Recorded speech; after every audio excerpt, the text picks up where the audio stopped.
All right, good morning, good evening, good afternoon, ladies and gentlemen, citizens of YouTube. This is Pastor Dowell. I have literally have tried to hold off on this and reserve my comments on this particular instance right here. But what I want to do is also educate you to what's actually going on. But it keeps coming up in mind, and then I click on the video this morning, it's there, and so it keeps coming up, so I have to speak about it. What we have is President Donald Trump versus Lebron James. Think about that for a second. Now, let's go into the history of these two individuals. And let's also talk about a slap in the face against the federal government, or the government itself, or the state. Let's weigh this evidence. Let's tally this thing up. LeBron James. No, let's start with Donald Trump. Donald J. Trump was born with a gold spoon in his mouth. I know people often refer to it as silver spoon in a mouth, or in his mouth. He inherited millions upon millions upon millions of dollars and used that money to allegedly so-called invest by expanding his debt balance sheet. So he doesn't know what it means to live in a gutter or come from the gutter. That's why he can be divisive in his language and condescending in his speech towards those of us who he believes to be nothing but peasants and the offscouring of the earth. Now, follow me for a second.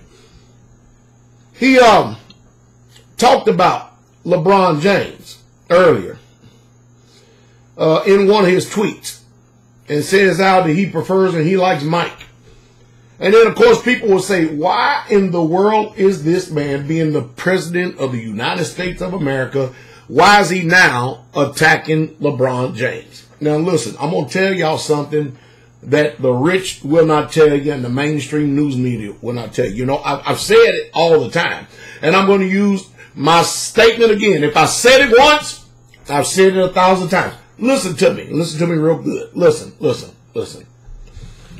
The way your popularity grows is when your name is out there for everyone to hear. It makes no difference if it's in a good spotlight or a bad spotlight. The ideal is that it's there. It's in people's mouth. It's in their head. It's in their thoughts. All publicity is good publicity. It makes no difference if it's positive or negative. Because ultimately, with 7.5 billion people on this earth and well over 360 or 370 million people in the land of the United States of America, there are going to be some people, more likely, especially if you come from means and you're rich, because the rich look at things totally different than we do. They actually look down upon us. They use us to expand their balance sheet. But he is getting his name out there, and he's keeping it out there because he knows he's going to have a support base, and he's probably going to grow that support base. He don't care about all the people's opinion about him. You can tell that. He totally ignores that. And he keeps doing what he's going to do, and he's doing it. Now, on the flip side, LeBron James. He comes from poverty. He comes from nothing.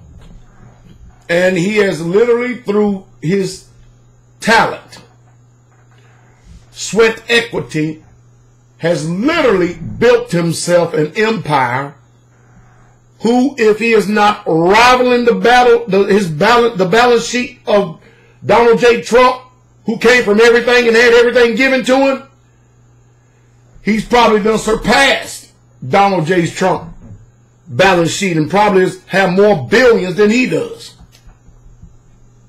Now think about that for a second. Why wouldn't a rich man be envious of something like that? I mean, after all, Donald J. Trump, along with Dick Cheney and along with Bill Clinton, those three end up getting 3 deferments from war for this country. And then all 3 of them come back in government as Jesse Ventura say, chicken hawks. They were cowards when it came time for their number to be called to go to war and fight for this alleged beloved country and this patriotism that they claim that they have. Stand for the national anthem and all this other stuff. But they were chickens and cowards when it came to serving it. But now all of a sudden that they are now, see, the rich rule over us to our own hurt. Now all of a sudden these cowards are in places of power to rule and legislate over men's lives. Now they're hawkish and bullies on war, and they want to send your sons and your daughters to go fight their wantless war. By the way, I thought we were not supposed to be at war unless Congress declares it. Did something change? Anyway, I know I digress. Let me get back on point. All right. So LeBron James comes from nothing, zero, zilch, nada, and now has a balance sheet that is either right there or either above the riches that Donald J. Trump had given to him. Donald J. Trump started some type of real estate investment school, and it bombed because of him being so divisive. He had to end up paying out millions upon millions upon millions of dollars in lawsuits. But check this out. LeBron James, again, is single-handedly showing and exposing the nature of this country. You know what this man has done?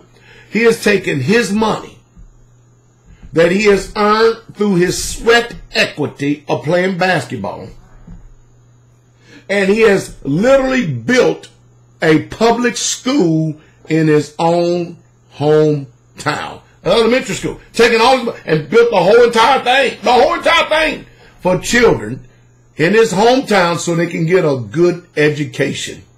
Can you imagine the type of salary that those teachers are going to get? This is something that should have been done by the federal government, since we have a federal school curriculum. I call it the federal fool curriculum, the public fool system. Because that's all you're going to get is a bunch of lies and foolishness. They're going to train you to how to be a good citizen to function in their paradigm. So, what's ahead of you? What do you think about someone that is rich and came from riches, and someone came from poverty? When you weigh the evidence and you look at just the works, who really truly cares about America, and who really truly cares about this country, and who really truly cares about their people? The evidence and the fruit is staggering, is it not?